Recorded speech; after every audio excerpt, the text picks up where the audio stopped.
Thank you, Mr. President. Mr. President, I rise today to express my strong opposition to the nomination of Judge Amy Coney Barrett to replace Justice Ruth Bader Ginsburg as an Associate Justice in the United States Supreme Court. The Senate has never confirmed a Supreme Court nominee while a presidential election was already underway. Indeed, this is the situation before us, with early voting taking place in multiple states and with over 50 million ballots already cast. So while those on the far-right fringe might be cheering these lifetime appointments, the vast majority of Americans are the ones who lose out and do not get a fair say. Make no mistake, today's vote isn't about one individual. It's about taking away health care from 20 million Americans in the midst of a pandemic. It is about eliminating protections for people with pre-existing conditions that over 100 million Americans depend upon. And that is what we fear happening once this vote is cast. The lifetime appointment is given, and the case is heard after the election. President Trump and his allies purposely set the schedule that way. They didn't want American voters to have any recourse to take out their anger at those responsible for taking away their health care. My Republican colleagues should listen to their own words. Go back and look at what you said about Merrick Garland and apply it consistently. Our fidelity is to the Constitution, not to a caucus, not to the Federalist Society, not to special interest. Everyone deserves equal justice under the law. The Supreme Court was not designed to become an extension of the Republican National Committee. The chairman of the Judiciary Committee pledged, in his own words, if an opening comes in the last year of President Trump's term and the primary process is started, we'll wait till the next election. The obvious truth, the Republicans broke their word. This process itself is broken. Their pattern of obstruction and abusive partisanship over the years threatens the credibility of the Supreme Court and pushes Senate norms of fairness and accountability beyond the brink. My decision, however, to oppose this nomination rests not only on this unprecedented use and abuse of power, but also on the standard that I have applied to nominees to the Supreme Court on numerous occasions. It is a simple test, one drawn from the text, the history, and the principles of the Constitution. As I have said during previous confirmations, a nominee's intellectual gifts, experience, judgment, maturity, and temperament are all important. But these alone are not enough. In addition, a nominee to the Supreme Court must live up to the spirit of the Constitution. A nominee must not only commit to enforcing the laws, but to doing justice. A nominee must give life and meaning to the great principles of the Constitution: equality before the law, due process, freedom of conscience, individual responsibility, and the expansion of opportunity. It is these principles that ensure full and fair and equal participation in the civic and social life for all Americans. A nominee to the Supreme Court must make these constitutional principles resonate in a rapidly changing world.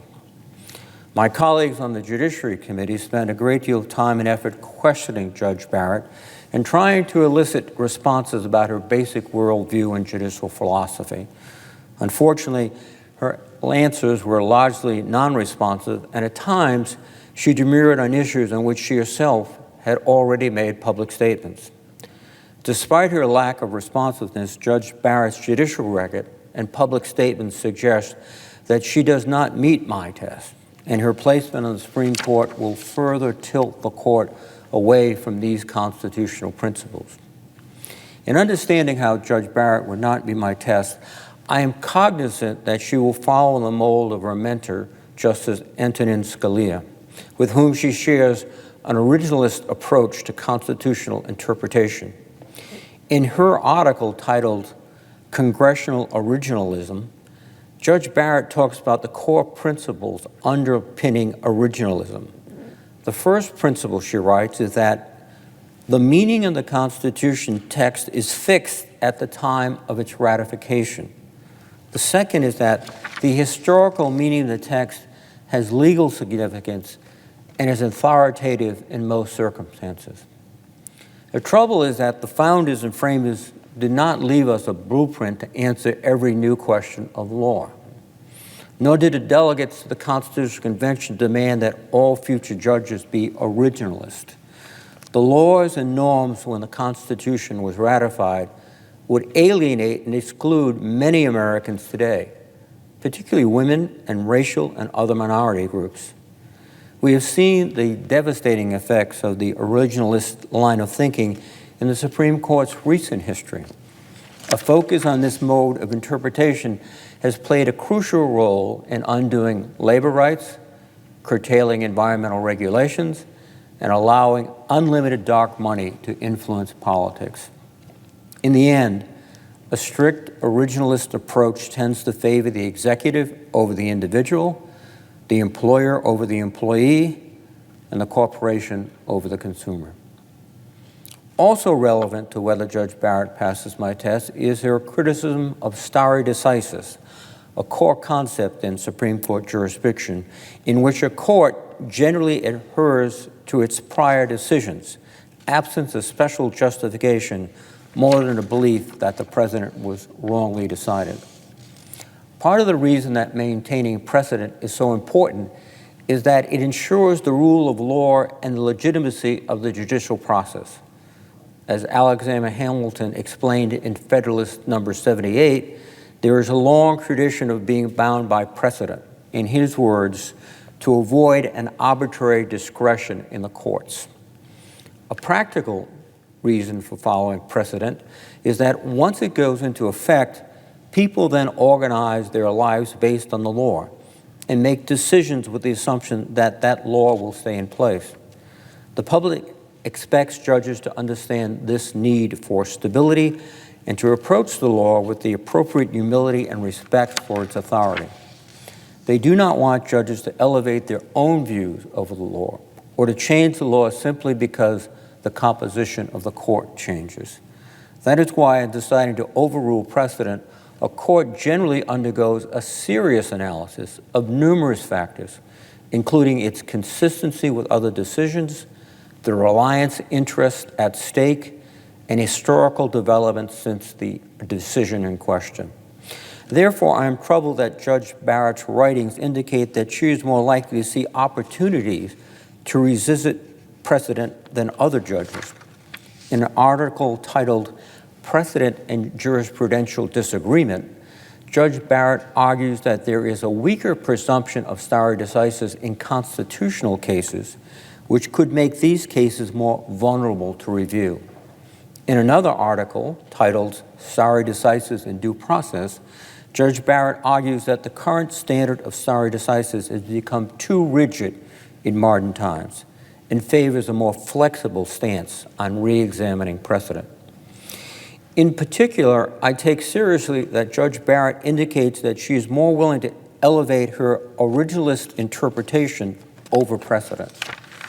Overall, when there is a tension between precedent and jurisprudential commitment, Judge Barrett writes that she, in her words, tends to agree with those who say that a justice's duty is to the Constitution and that it is thus more legitimate for her to enforce her best understanding of the Constitution rather than a precedent she thinks is clearly in conflict with it. She simply casts doubt on the importance of reliance interest, which are the interests of stakeholders that depend on the continuity of an affirmed law or right, stating that when precedent clearly exceeds the bounds of statutory or constitutional text, reliance interest should figure far less prominently in a court's overruling calculus. Judge Barrett's views on originalism, textualism, and stare decisis could bring about a seismic shift to the Supreme Court, reshaping modern American life and weakening rights to which many Americans have become accustomed. Given that Judge Barrett's approach is shared by several of her future colleagues, she will help move the court's center of gravity to the far right. I'll now walk through issues in Judge Barrett's judicial reform record that informs how she, in conjunction with fellow conservative judges, could and likely will rule on future cases.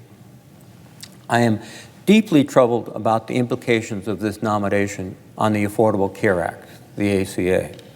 The ACA has given individuals and families control over their own health care and has brought the uninsured rate to historic lows. The ACA has been the law of the land since 2010 and is now woven into the fabric of our healthcare system. Despite consistent sabotage of the ACA by the Trump administration, premiums for health insurance plans on the individual marketplaces have decreased for the second year in a row.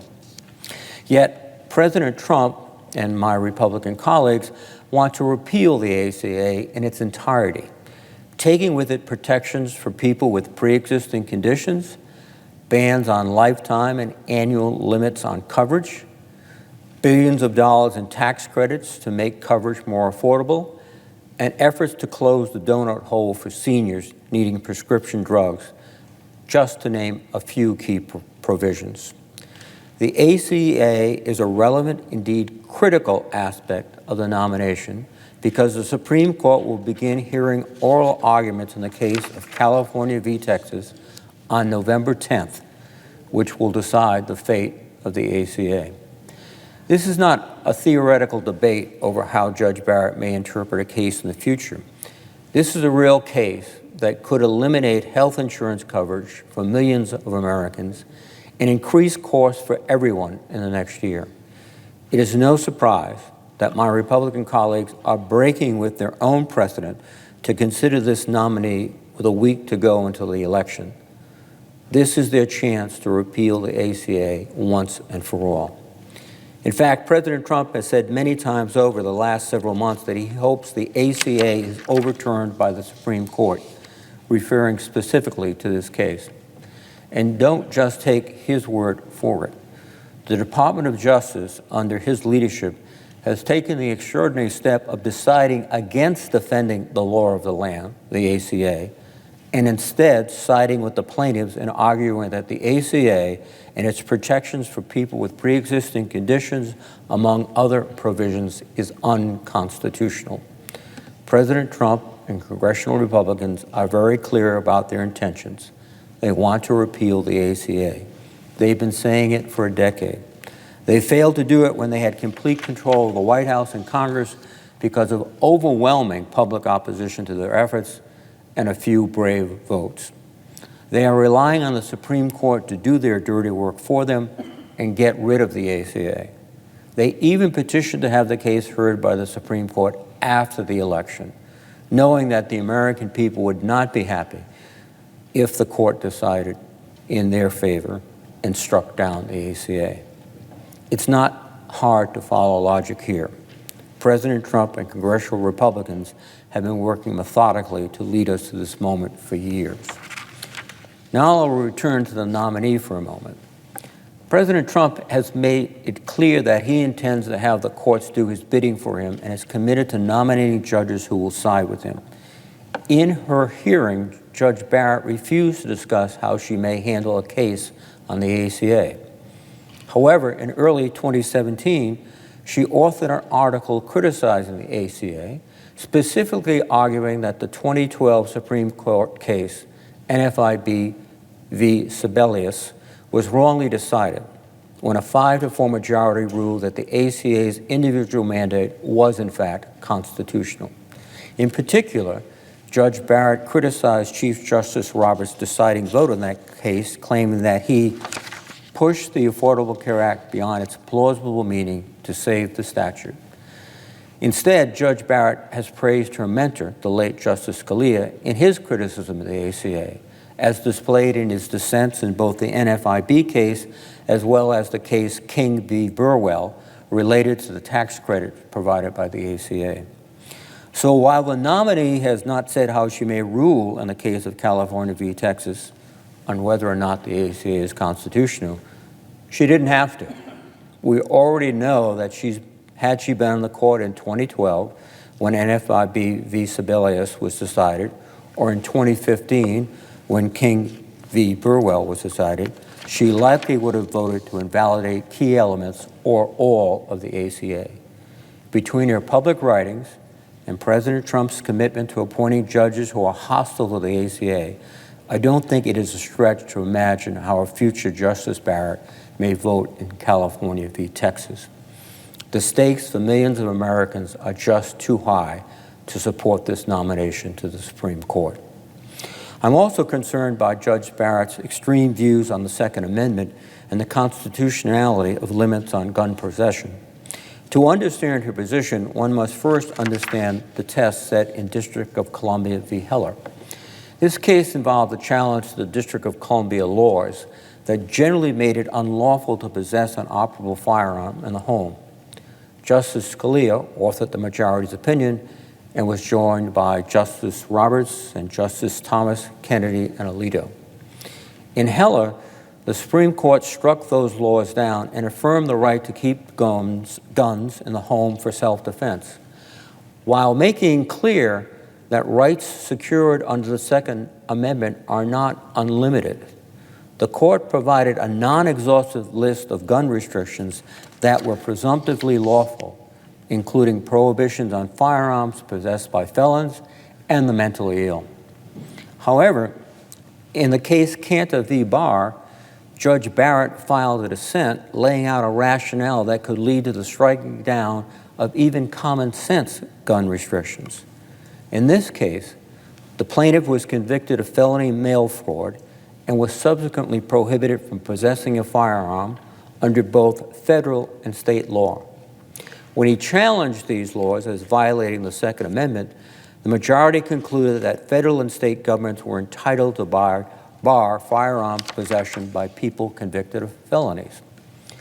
Judge Barrett disagreed and concluded that barring nonviolent felons from possessing firearms is not allowed under the Second Amendment.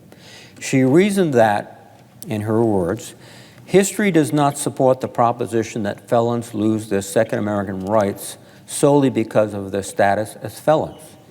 But it does support the proposition that the state can take the right to bear arms away from a category of people that it deems dangerous. Her position lies outside the widely accepted view that gun restrictions for public safety are constitutional under the Second Amendment. Her opinion puts her to the right of Justice Scalia, who delivered the majority opinion in Heller.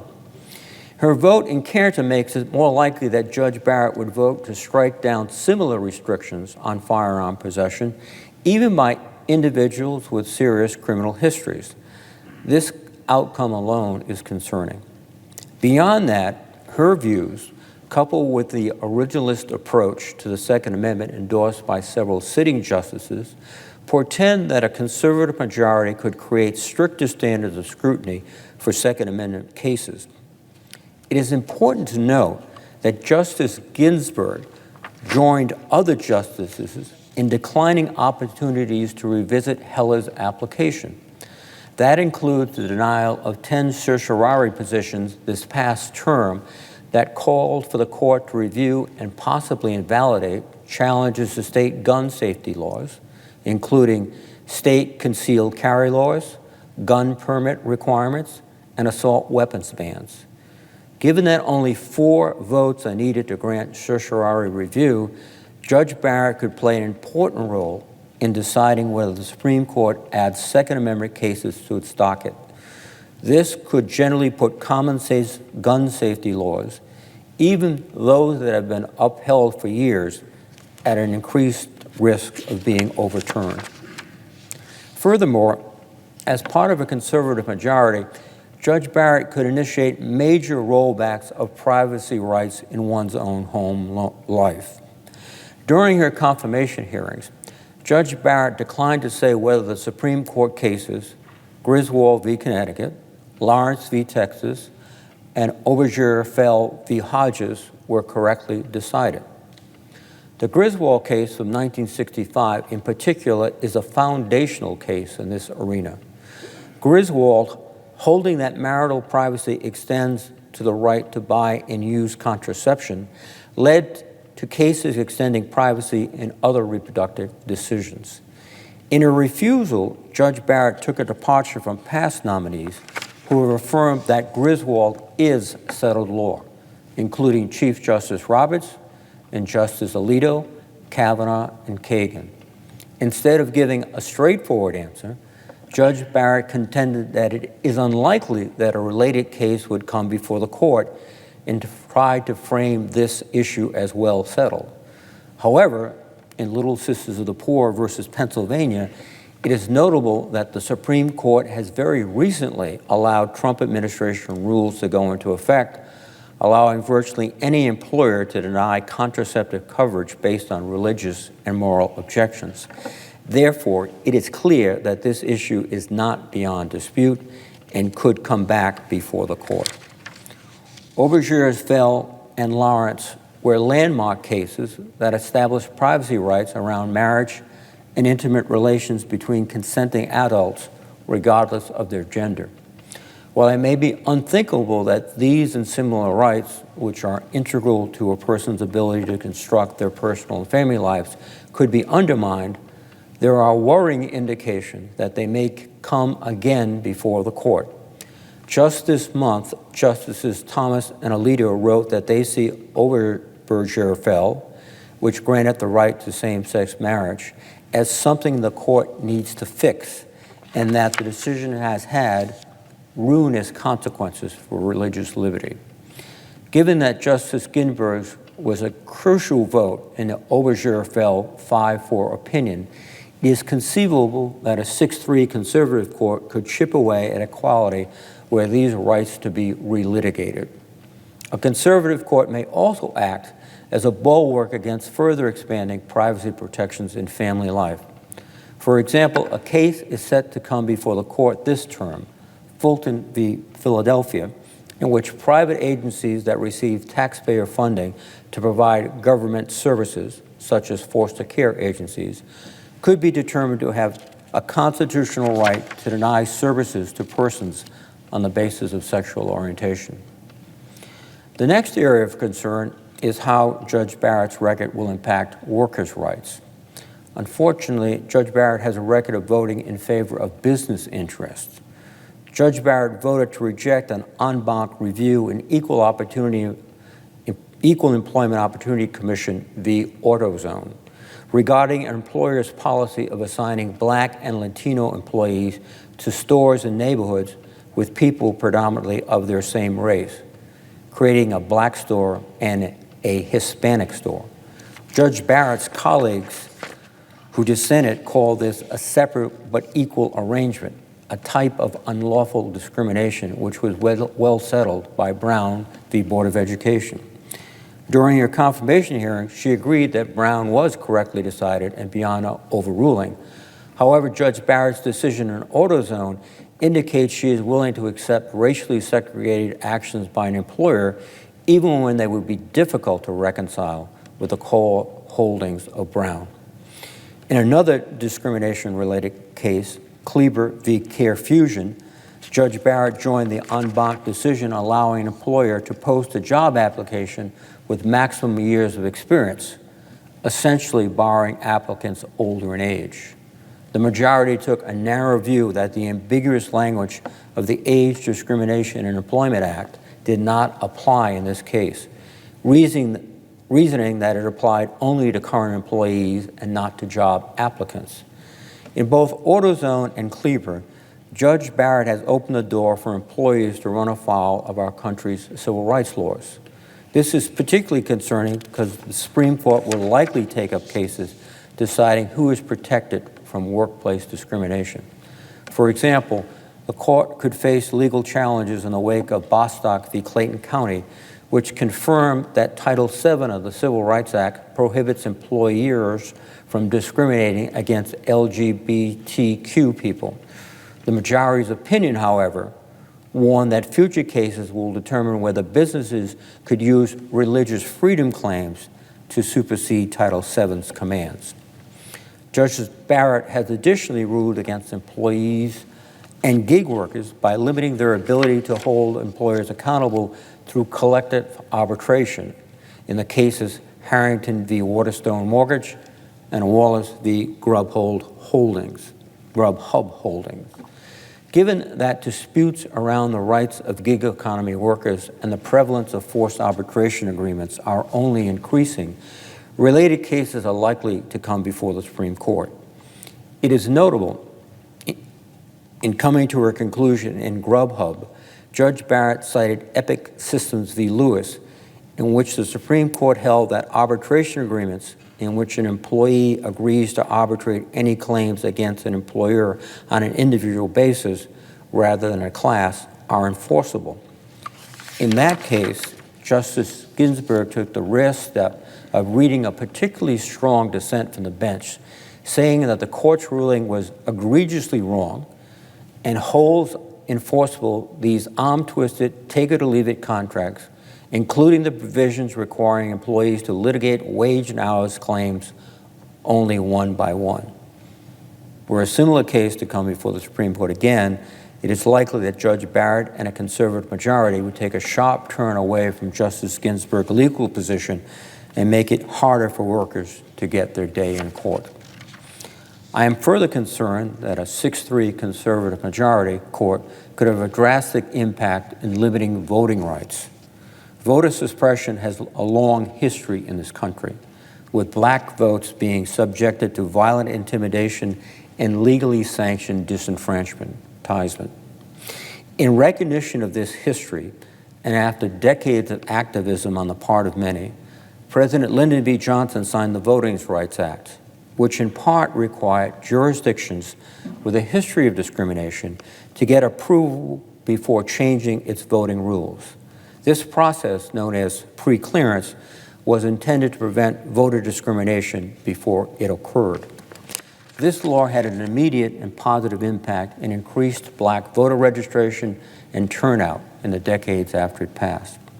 However, in Shelby County versus Holder, the Supreme Court's conservative members argued in a 5-4 ruling that the pre-clearance formula was no longer necessary and outdated, exactly because it was successful.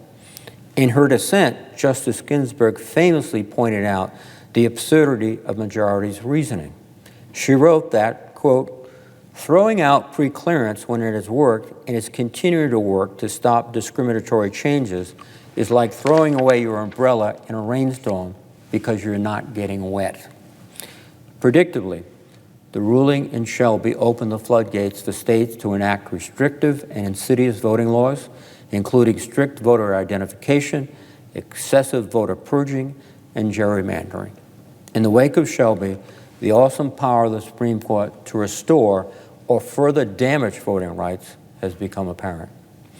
That is why it is troubling that in her dissent in Cantor, which I've already referred to, Judge Barrett framed the right to vote as a lesser right and argued for states' ability to limit civic participation. As I explained earlier in the Cantor case, she disagreed with the majority's opinion that found that all individuals with a felony conviction could be legally restricted from possessing a firearm. The majority reasoned that Second Amendment protections belong to virtuous citizens, meaning that persons who commit serious crimes may forfeit those rights. Judge Barrett used this opportunity to elevate the importance of Second Amendment rights in contrast with voting rights. After evaluating the historical record, she concluded that while scholars have not identified 18th or 19th century laws, and it's interesting to note that we are being guided by 18th and 19th century laws under Judge Barrett's legal theories. While scholars have not identified 18th or 19th century laws depriving felons of the right to bear arms, history show that felons could be disqualified from exercising certain rights, like the rights to vote and serve on juries, because these rights belonged only to virtuous citizens. She explained that in her view, gun rights are individual rights conferred by the Second Amendment, and exclusions on non-virtuous citizens do not apply to individual rights. Judge Barrett then distinguished the right to vote to sit on juries as belonging in a different category called civic rights. She upheld the ability of states to limit this class of rights based on virtue exclusions. In doing so, she cited a history of state laws going back to 1820 that excluded felons from voting. Judge Barrett, however, failed to include in her analysis the very history of voter discrimination that led to the passage of the Voting Rights Act, and which would have given important context to the laws that she cited, which sought to disenfranchise individuals with criminal records. I'm also concerned because Judge Barrett refused to answer several questions on voting and elections during her confirmation hearings. Even when asked to confirm voter protections already enshrined in federal law, she was not able to give a straightforward answer. These exchanges gave me pause that Judge Barrett has not displayed an appreciation for the norms that make our democratic and electoral institutions function. I would next like to focus on Judge Barrett's potential in limiting the authority of the federal and indeed state governments. If confirmed to the Supreme Court, Judge Barrett's judicial philosophy of originalism is poised to diminish the role of Congress as effective policymakers. This method of interpretation could disregard the common sense application and spirit of federal laws. An example of this is the case I discussed earlier, NFIB v. Sebelius, where the court decided with a 5-4 majority that the ACA's individual mandate was constitutional. The court, however, created a new limitation on Congress's authority to act under the Commerce Clause.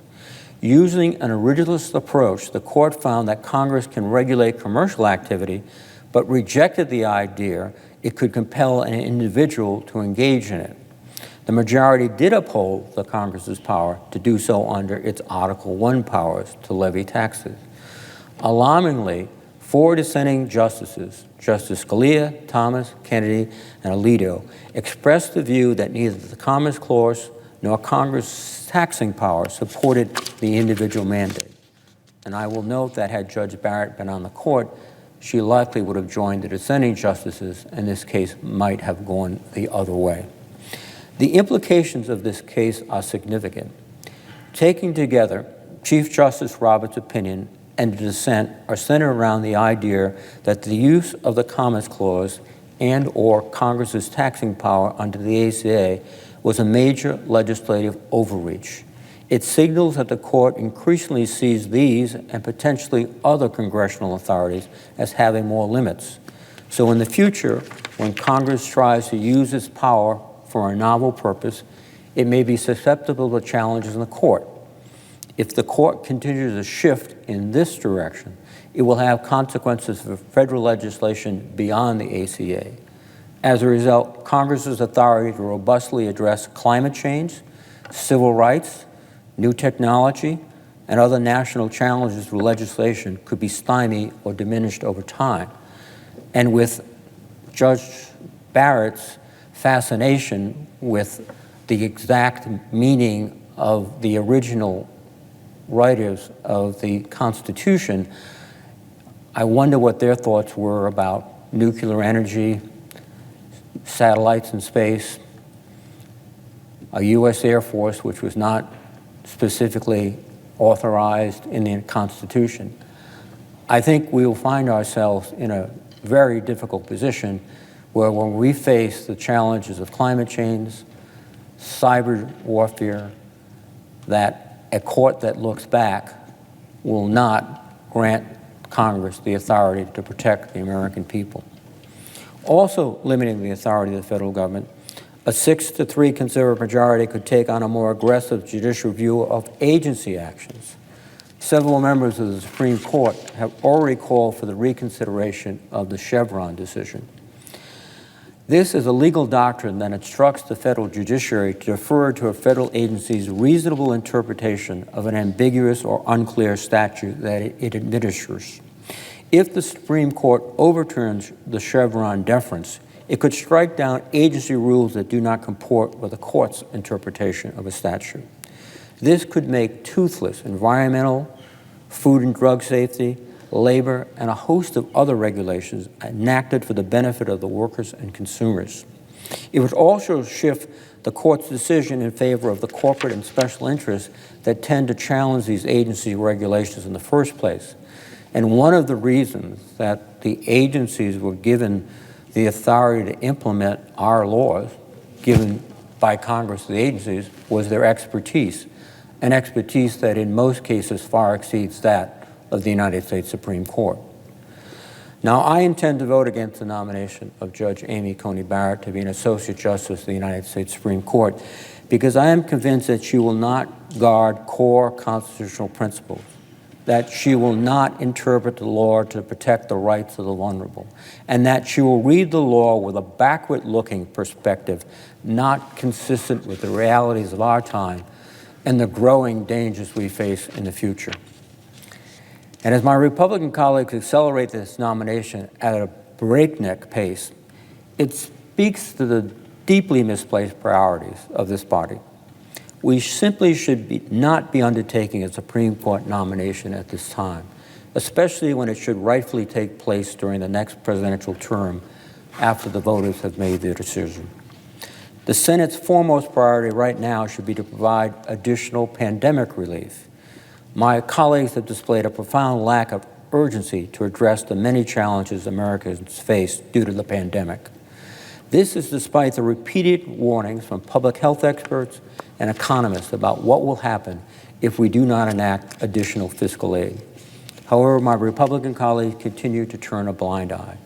Even as COVID-19 cases spike, businesses close, unemployment remains high, and states consider deeper budget cuts. Under these extraordinary circumstances, I cannot support Judge Barrett's nomination to the Supreme Court of the United States. I urge my Republican colleagues to stop this short-sighted rush. Let's put the best interests of the country first. Let's wait a few more days and let the American people have a say. Let's focus on the COVID-19 crisis, which demands our immediate attention. Just because you can do something doesn't mean you are doing the right thing.